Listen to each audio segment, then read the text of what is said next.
Whether we are omniscient observers or in the head of a main character, whether we're looking back at historical events or entirely contemporaneous, all stories have perspective. In this episode, we'll look at viewpoint and perspective for writers. Welcome to the Writer's Gym.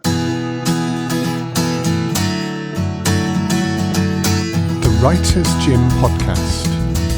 Build creative confidence and grow your writing life with Rachel Knightley and Emily Inkpen.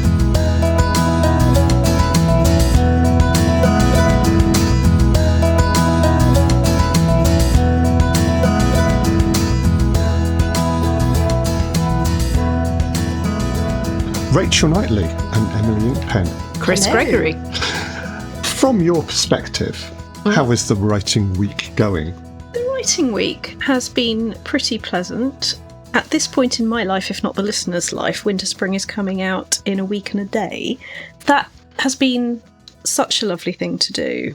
I'm also now expanding its universe potentially into another play, and this was something that 2 years ago I thought was an idea that wasn't going to work. And I have learnt so much about myself as a writer through meeting the right people who recognise the things that I was finding in that and being wrong. So in an episode about viewpoint and perspective, I find that rather neat because it is in a way all about being wrong. Every perspective is different, every perspective is unique, and it's never about telling your audience, this character is right about everything. It's about what don't they know, or what is the colour of the glasses that they see the world through. How are they wrong? How are they wrong? Yeah. Well, I'm very glad that you've worked out a very neat opening to this one, because that saves the fact that I haven't. Emily, how's writing going for you at the moment? Well, I'm working on a series of game narratives. So I'm working for a small game company at the moment, and they're making short interactive narratives that are very slice of life, young people in different situations. And it's sort of like conversation simulators, situation simulators. How are you going to react to what's going on here? And then we'll give a little summary of what you chose and what that says about you, or how you potentially, you're reflected in the decisions you made. And that's always fun because point of view wise, you are playing from the point of view of the player. You are writing for the point of view of the player, but that is second person. So that's always fun. But you are also presenting the player with a situation in which they are playing a part. So you are almost giving them a character. You are giving them a history to this moment and then saying, now go. And in terms of point of view, that's a very interesting thing to be playing with. And it's not my usual wheelhouse. I am not a natural short story writer. I am not a natural slice of life writer. I'm very much sort of grand sci-fi, big worlds and everything, and epics, tales. But it's a fun exercise. One of the things that is lovely about a freelance writing career is that occasionally you will do something because the job is available and it might not be the thing that you think you love doing. But then you might find that actually, as you get used to it and as you get to understand it better and as you let yourself make mistakes and as you learn more things, it becomes something that 2 years down the line feels like it was always perfectly natural, because this is how we build our muscles as writers. This is all the gym equipment. So being in a situation where you're being paid to do something that you might not otherwise have done as a writer is a really great situation to be in. It is. It's like forced deviation. You will grow as an artist whether you want to or not. Yes, exactly. I mean, I did that an awful lot as a marketing copywriter and medcoms copywriter and things like that. It's like, yes, now you will be writing for this perspective. Now you will be writing for this drug, and now you will be doing this. And a lot of it was a case of putting my soul on a shelf and coming back to it at the end of the day. But, I mean, that's a whole different skill. Whole different life skill. Oh, yeah. Imagining Emily Inkpen Horcruxes there, but that's a really souls in idea. Objects on shelves. I wonder what I'd put them in. Yeah, let's take that one to the pub later, I think. Yeah, sure. Yeah. Now, bonus episode. Yes, tune in later. Now, clearly, the perspective that a writer selects for their story makes a big difference to the ways in which the reader will experience that story. Mm-hmm. Now, Rachel, what are the points for a writer to consider in selecting their viewpoint? I'm a big believer in the viewpoint selecting me. I occasionally try to overrule it. I know to let it win. I'm just going to go over what the options are because it's probably useful for people out there just to feel that security under their feet while we're talking about it. First person point of view, I. Mm-hmm. It gets described as how the human being experiences the world as the most natural point of view. I am not sure that reflects my experience. The one that gets some of the bad press, second person point of view, you, for example, Paul McCartney, for no one, your day breaks, your mind aches, you find that all her words of kindness linger on when she no longer needs you. She wakes up, she makes up, go through the day like this as you, and in her eyes you see nothing. That is the character. It's them experiencing the world as you. Now, when we go through scary moments, we've talked about this before in parts that when you talk to somebody who has maybe had to go into a burning building to rescue somebody and come out, and they talk about what they've done, it tends to go into second person. As in, well, you don't really think about it. You just have to do this, and then you do that, and then you do that. And they're talking about I. But actually, when you're really in the moment, that second person, the true second person, is how we experience it. People mistake writing that is constantly talking to another you where there is an I. I have seen people mistake that as second person, that just because the word you keeps being used and maybe they're talking to their dog or they're talking to their dead parent or whatever it happens to be. That's not the case. That's not the case. No. But when it is true second person, it can be really liberating and very emotionally honest, and there's a great presence to that. Yeah. Third person limited, when you're he or she, it gets described as the parrot on the shoulder, whereas first person is right inside somebody's head, I. Third person limited, he or she, I'm writing that in my current novel, and it fits the character because she's not very emotionally open with herself. She suppresses a great deal, doesn't really want to look in the dark corners. First person would feel kind of intrusive and also kind of miss the point for her. So that's what I'm doing there. In all of the short stories I've written, that it's been a mixture. It's been first, it's been third, it's been second. I've been in all of them, and it's very much dependent on the character and the situation. There's also third person omniscient, of course, where you can spend this amount of time in this person's head and then you're going to go into the next one over there. This can be done beautifully, but it's the difference between omniscience and head hopping that people sometimes miss. So if you read, there's a beautiful commercial example that I would so recommend any reader go for, is actually anything by Liane Moriarty. I was going to recommend one title, but any of them. I'll take Apples Never Fall, where you meet this entire family and you see this family from all of their different perspectives. It's a really good way of building the world, of seeing characters from other characters' points of view. Like when we were talking about short story cycles previously, it's seeing a bigger picture of the world that only the reader gets, none of the individual characters get. But head hopping would be not dividing it in a deal-withable way by chapters or even sections. It's when you are... Currently, I'm in Rachel's head on this sofa, but then in the next paragraph, we're suddenly over there in Emily's, and now we're over in Chris's. Now, it can be done. Terry Pratchett does it absolutely exquisitely, but that tends to be the sort of the sense of humour of the universe. There is a place that omniscient narrator is sitting in that is always stable. And when omniscience works, be it Terry Pratchett or George Eliot or whoever it happens to be, it's because they know where they are. So that's the little ingredient card for point of view. Yeah. Chris, what was the question? What are the points for a writer to consider in selecting a viewpoint? They feel like trying. Yeah. For the love of God, get away from your right and wrong answers and get into your body and mind and see what suits the character. I have a friend who promised themselves that they would never write in first person. Never, ever, ever write in first person. And then they started writing a novel in first person and it just flowed. Yep. And that's what's published. And that's what got picked up. Amen. And it can really take you by surprise. And it's like any life choice. When you actually listen to yourself instead of tell yourself what to do, you get the answers that fit.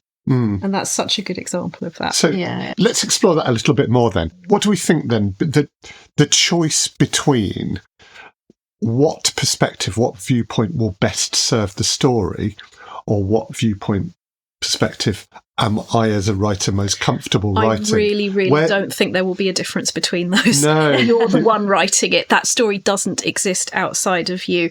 It's coming from your process. It's like thinking, what size shoes should I be?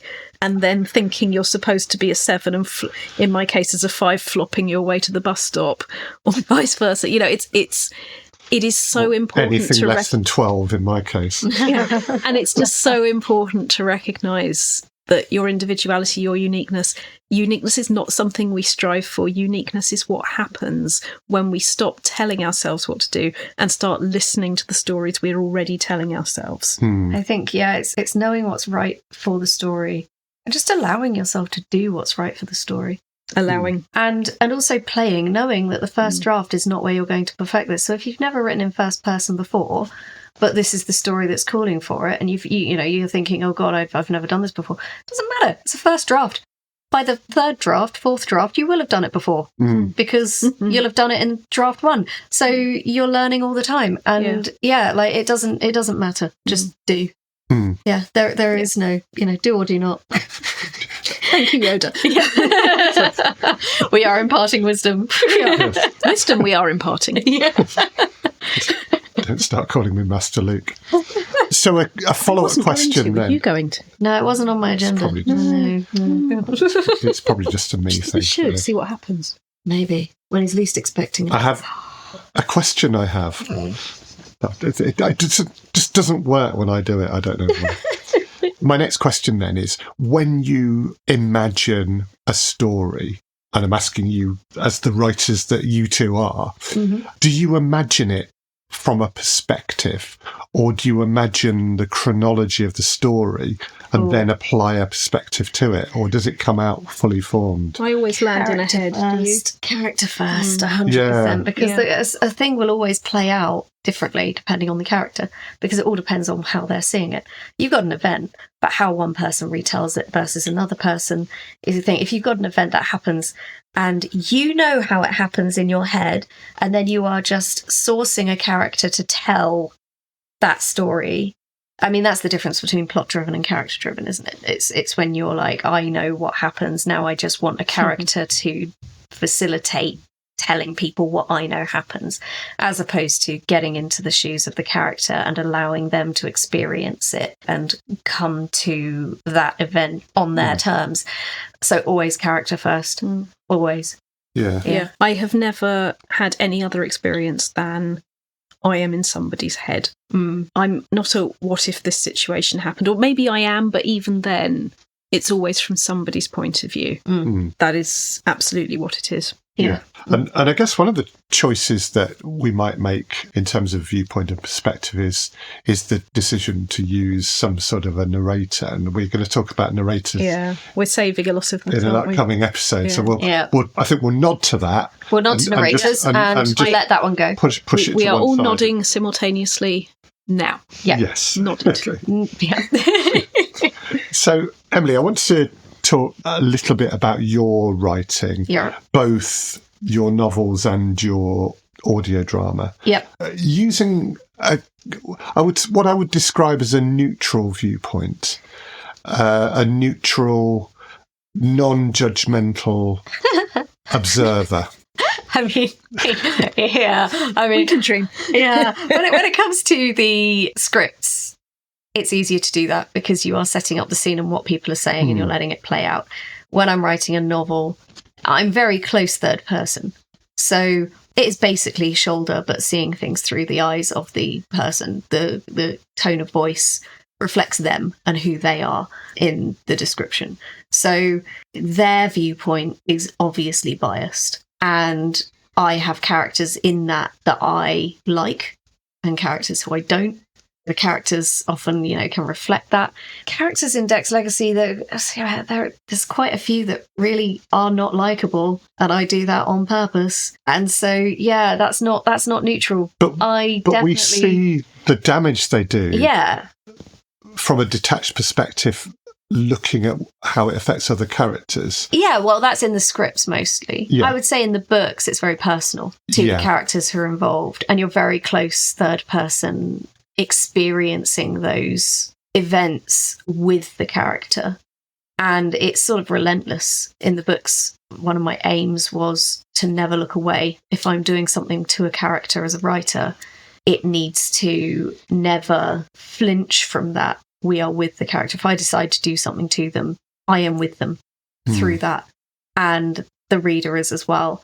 And that's really tough. And it does have a sort of relentless quality to it in that respect, because so many horrible things happen. And making that decision was sort of, it had to be on purpose, you know, because as a writer, you don't necessarily want to put yourself through those things. You don't necessarily want to put a reader through those things, but people in real life do go through those things. Yes. And at some point, my argument was that there are a lot of people who would love to cut scene and just be able to think back on something that happened. They don't want to live through it, but they do have to live through it, and they do have to experience that trauma, and they do have to go through it in that moment, and then they get to afterwards. And so many times in books, it's very tempting to just say, and cut scene, now we are looking back on what happened, because it's easier to have already done it and be in the editing phase, shall we say, as opposed to draft one. But that's not how traumatic events unfold. But one of the things that I also do with close third person perspective is I do multiple points of view in decks, always normally from the points of view of the three kids, Barry and Isra and Bran. And one of the best things about doing multiple points of view is that you get to see the characters from the outside and from another character's point of view. I am never going to know what I am like as a person from the point of view of you or Rachel. Like, you guys looking at me. Oh, we'll tell you if you piss us off. I mean, I can be a knob, I know that, but in my head, like, I don't know. But no, it is a really happen. important fundamental point about writing and life is that my version of Emily will be different to Chris's version of Emily will be different. You know, that is one of the most important things to understand, both about writing and about socialisation, is that there isn't one fundamental truth. We've all got angles. We're all correct from where we are to the limit of our understanding. But also we're coloured by what's happened to us in the past as well. We have more context inside our own head than anyone else can ever have in terms of our own point of view. But how we present ourselves as people inevitably colours who other people think we are. And actually that joke about will tell you if you piss us off, that's such a great example of what people don't do, that there will be some people in your life who will tell you, and there will be some people who you will never, ever find out, potentially to the detriment of the friendship or whatever it happens to be. And understanding, we talked in the previous episode about the always, sometimes, never categories of what will this person always do or say, sometimes, and never, and people's conflict capability, how resilient you are to conflict. These are very useful things to think about your characters. So how can the perspective or the viewpoint that you choose as a writer influence the course of a story, the manner in which the story is told, the tone and the feeling of a story? It's all of those things and everything, isn't it, really? I did a video once about point of view in which I said point of view is the thing that makes all of the other things make sense. Yeah. It's about knowing your own subjectivity, that even as an omniscient world, there's still your interests and your questions about the universe coming into that. So it's about that specificity and that subjectivity, and not trying to get away from that, not trying to be completely right about a person or about what's going on. That's again why curiosity is the watchword. Yeah, curiosity, and also getting to know a character through writing their POV, getting to know them over time and realising that potentially a thing, because we all have ideas of where a story is going to go. And when people say characters running away from me, a character's taken it in a different direction. When I think about this, I've had characters go on a little side quest and then come back to the main plot. I've never had them change the plot completely on me. But sometimes it becomes obvious that they need a thing to happen in a moment. And that's when you sort of follow them in that direction. The more time you spend with a character, the more that happens, and the more it is driven by the character. If you're doing it really early on and you've only just got to know the character, I think that is a sign of sort of like just not knowing them enough, because you're thinking, well, anything's a possibility. They could go down any road. Okay, I'll follow them down here. There is a sense of arrival that happens, or how I experience it. Sense of arrival when the characters are talking to each other, or when, oh yes, I see now, they need to go left, not right. And I understand why people talk about it in terms of the story's getting away from me, it's writing itself, the characters are doing this. I get why that phrasing is useful. But fundamentally, the thing to pat yourself on the back for, I think, is when that starts happening, it's because you've let yourself relinquish a bit of control. You've let yourself not be a slave to the plan you wrote before you started. Yeah. You've let yourself be surprised, which in acting and directing and writing, that's the essence of something being emotionally credible and real, is that it's not planned. It's not stage managed moment for moment. Life is happening. Life is evolving. And sometimes those are the best moments. Like there was a moment in book 3 of the trilogy, no spoilers at all, I'm not going into details here, but one of the main characters, it got to a point I had intended for this not to happen at all, or I didn't see it coming. And then suddenly I realised what she needed to do in that moment. And writing it was one of the most cathartic, because she needed catharsis. And writing it was one of the most cathartic things as a writer, because I was with her in that moment and that's what she needed. And by the end of it, I sort of closed my laptop and I was like, and it was like me and the character almost doing that simultaneously, as sort of, and now that is done. And it's wonderful when that happens. But in order to do that, and I think what you were saying this a moment ago, you have got to understand so much about what makes that character tick, what their needs, their desires, their fears, their foibles are. And that's cumulative, though, because the more time you spent with them, the more time you don't need to phrase it to yourself. It will start to come. Just as you just know it. There will be jokes you see on TV where you think, oh, this particular friend or relative would really like that. And if somebody sitting next to you said, why? And I've had this. If I say to my partner, my mum will really like this, or vice versa, or my partner will really like this, I might not be able to explain precisely why I know that, but I'm probably going to be right, because you have a sense of them. You have a sense of their humour, their worldview. There will be certain things that person would laugh at. And you don't need to be able to give a completely eloquent explanation for why, you just know, and it happens more and more. I think there's also a sense of, once you get to a certain point with a character, you trust them. You trust the character. So even though you know, they need to go and do this thing, you know they're going to come back. They're not going to derail it, because it's almost like the way I see it, like I refer to Veri and Isra and Ren as my kids. That's just how I talk about them. Oh, my kids are doing this at the moment. Oh, they're giving me grief in my head. They never leave me alone. And, that's wonderful and terrifying at the same time, because they're not necessarily the nicest people. But it's, like they are quite relentless. There's a lot of relentless happening in this conversation. And there's also the classic all-time truth of the stereophonics. You've got to go there to come back. There's no point in forcing on the blinkers and go, oh, I can feel the character needs to go over there, but it was so much simpler, and not even, however much I trust them, not to spend all that time of them going and coming back.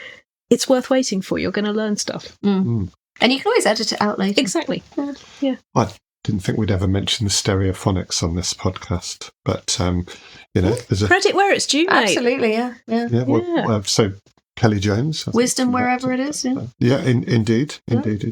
Now, you've talked there about, as a writer, knowing the character so well, intimately, in ways that it's actually quite difficult to express. Now, your readers won't necessarily know that, they won't know the character that well.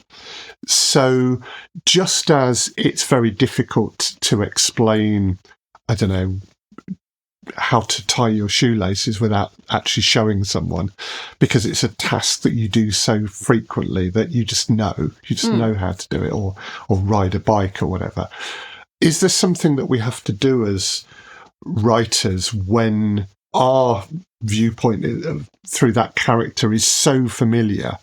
Do we have to kind of get rid of some of that familiarity in our head and do a bit more explaining than perhaps we would be comfortable with? That is so interesting, because in you saying that thing about shoelaces, I got a bit of empathy I probably needed, because I have dyspraxia, and one of the coordination things that was very, very, very, very difficult for me is I learned to tie my shoelaces very, very late.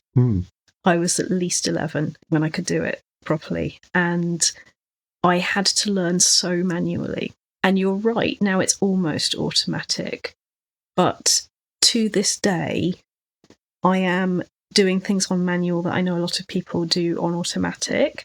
And I completely understand, therefore, and accept that things that I'm saying are easy and instinctive as writers. There are probably people out there who haven't experienced the feeling of it being instinctive yet, because let's face it, it's not instinctive. It's just that we've learned it and done it and done it and done it. Yeah. So the thing I want to say about that is, if you're not at that stage yet, it doesn't mean you're not going to be. Keep on doing it. But I don't mean to be repetitive, but I think the true answer I would give to all of those things, be it my shoelaces or your characters and story, is trust that if you slow down a bit, if you're not in too much of a hurry to finish or get it right, which is how I got in my own way with all of these extra hard, is that it is going to come. But the way that you do it might be a bit different to other people. So, for example, and I will try this in the pub later, I bet the way I tie my shoes is different to the way at least one or both of you do. And I do mine really weirdly. This is a neurospicy conversation I really look forward to having. Yeah. But the thing is that it doesn't mean we're doing it wrong. We found the way that works for us. Hey, look, it gets the result done. As long as your shoes aren't falling off your feet. Yeah. And in point of view, viewpoint and perspective terms, what I would say that equates to is your way of being in your character's head will have things in common with ours, but it won't necessarily feel exactly the same. So being able to go in there and go for a walk in their head, whether that's talking to somebody else, like I was talking about on a previous episode, or where Chris was saying write a monologue, whatever works for you. If something doesn't, put it aside whenever you want to, choose something else that does, but find your way in through curiosity. And take your time. Have a conversation with them about something really, really weird while you're in the shower. That's what I'm constantly, oh God, my spouse, it drives them nuts. I'm walking around the house and I'm just whispering constantly to myself. They say it's the creepiest thing ever. They absolutely hate it. And they're like, you sound like some possessed demon walking around. And it's because my characters are just talking in my head the whole time. One of the things that I would say, because you asked, is it a time to sort of step back and try and be less connected to the characters? And that's interesting, because the original novels that I wrote, all of them are set when Barry and Isra and Ren are 26 through 28, 29. Now, the audio drama is set when they're 15. And I have to remind myself when I'm doing the audio drama, strip back layers of experience that I know come along later and that make them into the characters they are later. But right now they are not those characters. And I have to almost unlearn them. I have to learn them backwards into their teeny selves. And that has been a real challenge. And it's a constant challenge, actually. I'm doing something because I'm almost doing a prequel game to the audio drama, and something that the person who runs the workshop that I did the original one of these for, Greg Buchanan, he was saying, okay, in the context of the game, do comparative titles. Now, this was a very academic exercise. It was like, here's a random movie. How does your story reflect this? Use it, think about it in academic terms. What are common experiences with the main characters in this movie that are common experiences this? It really helped get me into the idea of, where are they right now? I know where they're going, but where are they right now? Where are they here?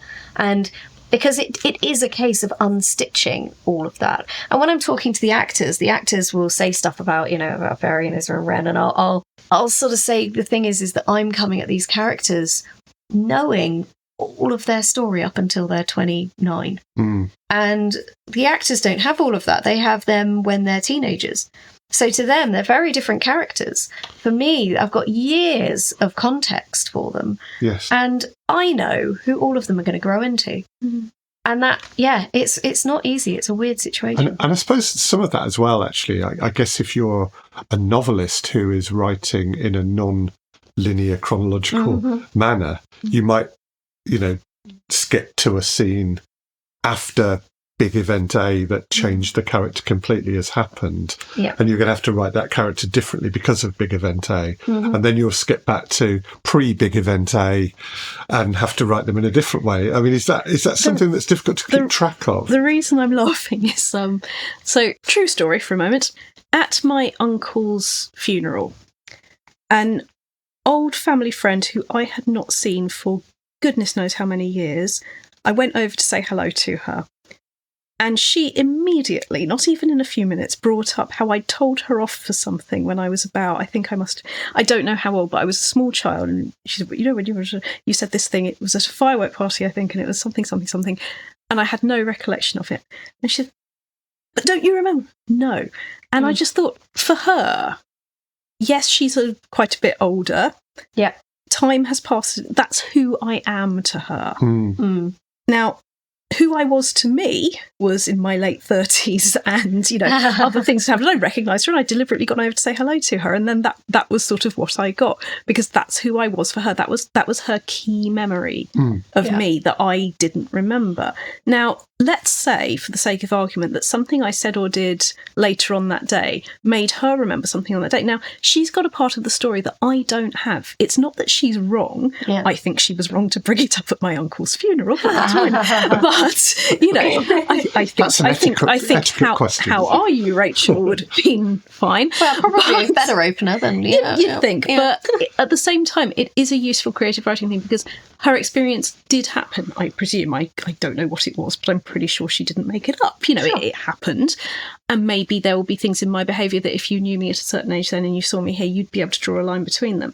But at the same time, you'd also go, here's how she's grown. Here's how life has shaped her in these ways. So taking things from your character's childhood can be enormously useful. I guess what's individual is it's about, as she is a great example of, it's about liberating yourself as a writer, not narrowing the pitch for yourself as a writer. How can I honour this without being a slave to it? Yeah, exactly. Yeah. And there's always shadows, because they become the person that they are later for a reason, and they've never. It's a sliding scale. They are already showing characteristics that are going to come out way later on and everything. They're the same people. They've just got fewer layers, yes. You know, and that's it. It's a process of peeling back the layers of the character, and each layer is there because they've been through something or that has shaped them, and you just got to peel back those experiences. But they're the same onion. We're always the same onion. We are the same onion. Each of us is an onion. Rachel and Emily are onions. Chris is also an onion. So are you. I'm more of an old turnip, I think. But no, turnips aren't layered. I want I am an onion trending on whatever its name is tomorrow. Hashtag I am an onion. I am an onion. Yeah. Moving on from vegetables, I want to think about the I'm not moving on to you. I'm an onion. I'm still in vegetable world. You still be vegetables at this point, and answer this question. Sure. Vegetabilically. Yeah. As onions. Will do. Yeah. Multi-layered ones.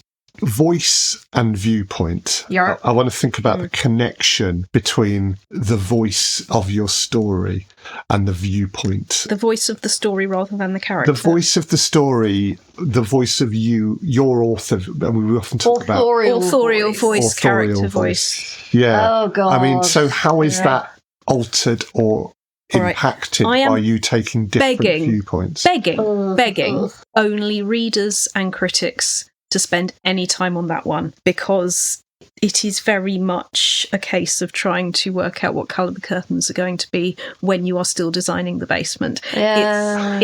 You will get to the curtains. I'm sure the curtains will be a fabulous colour, but it's sort of not your business if you're an architect. Those things happen. What they are is probably more useful than how to do them.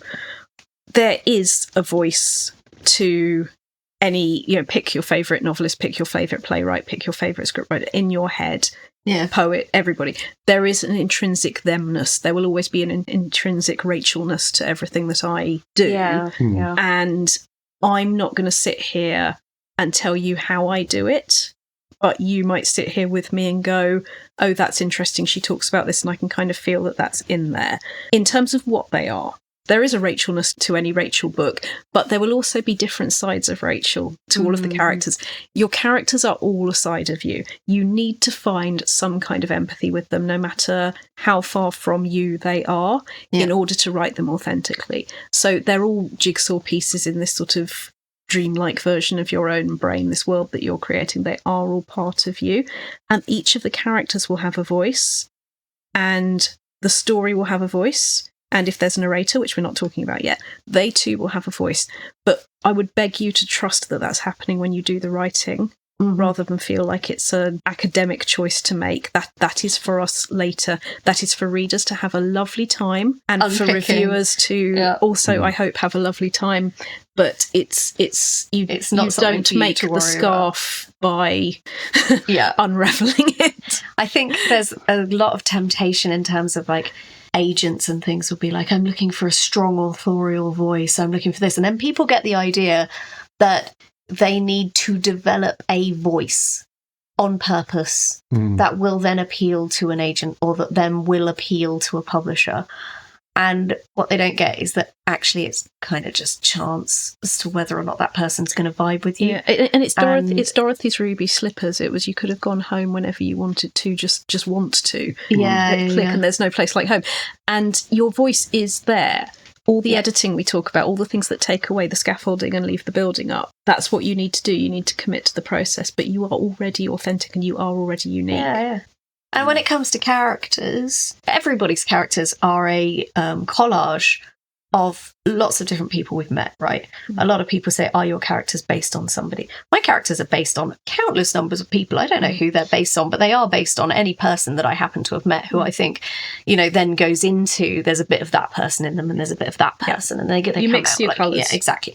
And so technically, given the fact that my viewpoint on all of these people I've ever met is intrinsically mine, then all of the colours that are going into those characters are chosen by, perceived by me, of all of those people. So yeah, all of these viewpoints, all of these different people go into a character, and they're all my viewpoint on other people, and everything. It's all from my point of view. But hopefully disguised enough that people wouldn't, by a cacophony of viewpoints on other people that that they seem distinct. But yeah, technically they will come from me and my perceptions. Can we stay with that, because that's probably an important comment to reiterate, is that with any character, when I talk to people at the Writers' Gym about your unique artist palette, that your memory, your observation, your imagination, your questions about the world all mixed together, those colours are unique. The combinations you make with them are even uniquer, if we can say it like that. The result of that is that if you take Twisted Branches, if you take any of the central characters who are that familial love triangle, who are messing and lighting up each other's lives without really knowing and understanding how, each of them is inspired by at least 3, not necessarily people, but moment with a person or visual of a person, or there will be things that are in my memory that I mix together, different memories that I mix together, different imagined things, or things I wished I'd said or done, or things that somebody else did or I did, and it's all mixed up. And you never know, no matter how well you know somebody, you never know, even about your own writing quite a lot of the time. You can't ever quite unpick it. But at the same time, people do worry about that, because once you've got something universal, once there's something that everybody will go, yes, I get it, that's when you get that mea culpa feeling when you read a character and you recognise yourself. It doesn't mean that the author was necessarily writing you.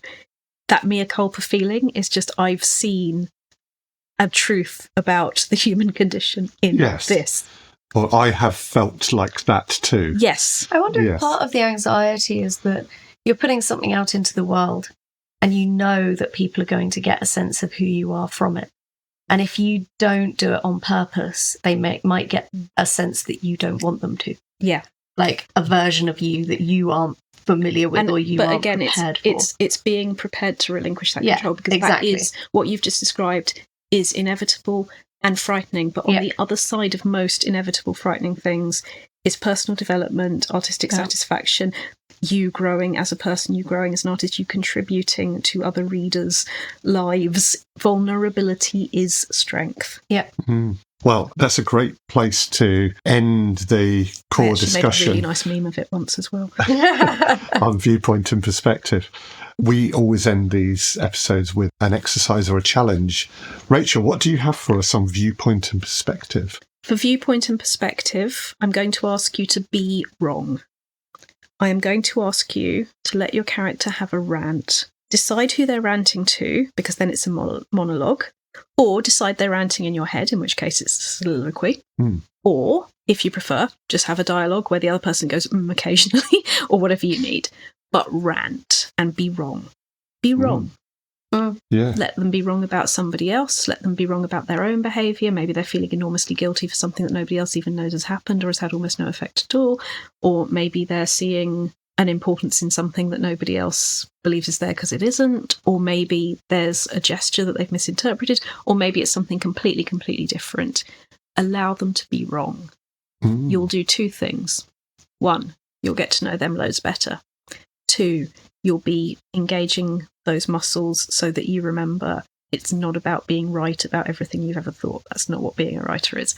It's about specificity and humans, and we're all wrong about stuff the whole time, and you can be wrong as many times as you like, and each time you'll be developing yourself as a writer. Wonderful. Well, I think that covers at least 3 episodes in this series, because obviously there's a bit of Viewpoint and Perspective there. I did there's mention, a bit of animosity. I will ask to put this in the show notes, that point of view is the thing that makes all other things more doable in writing, and I will add a link to that. Yeah, there's a great argument that I wrote, if I do say so myself. It was one of the more satisfying arguments that I ever wrote. I will say that, in the 3rd book, where 2 characters argue about a 3rd character, and they are both arguing about who that 3rd character is and what that 3rd character's motives are, and the kind of person they will grow into, their predictions for what that character is going to be. And both of them say different things. And both of them think they're right. And obviously, as a reader, we also get the point of view of that 3rd character. So the reader arguably will come down on a side, in that moment, or it will make them think about them. But technically, having that disagreement, both of them are wrong. I mean, they shouldn't be arguing about who this 3rd character is going to be in the first place, because it's not their place. The 3rd character's in charge of that. They're not to be dictated to by any outside opinion or whatever. I love that stuff. Yeah. Well, I think there's lots of things that you can play around with. So do have a go at playing around with perspective and have some fun doing it. That's what this is all about. Play. Practice and play. Yep. Practice and play. So, Rachel Knightley, Emily Inkpen, Chris Gregory. and to you listeners, thank you for joining us on the Writers' Gym podcast today. Bye. Bye-bye. Bye. Thank you for listening to the Writers' Gym podcast with Rachel Knightley, Emily Inkpen, and me, Chris Gregory. If you'd like to learn more about Rachel and the Writers' Gym, please go to rachelknightley.com. To find out more about Emily, please go to emilyinkpen.com. And for Chris, go to alternativestories.com. We'll print all these links and more in the show notes for this podcast. The Writers' Gym podcast is an Alternative Stories 2024 production for the Writers' Gym. Production, sound design and editing were by me, Chris Gregory.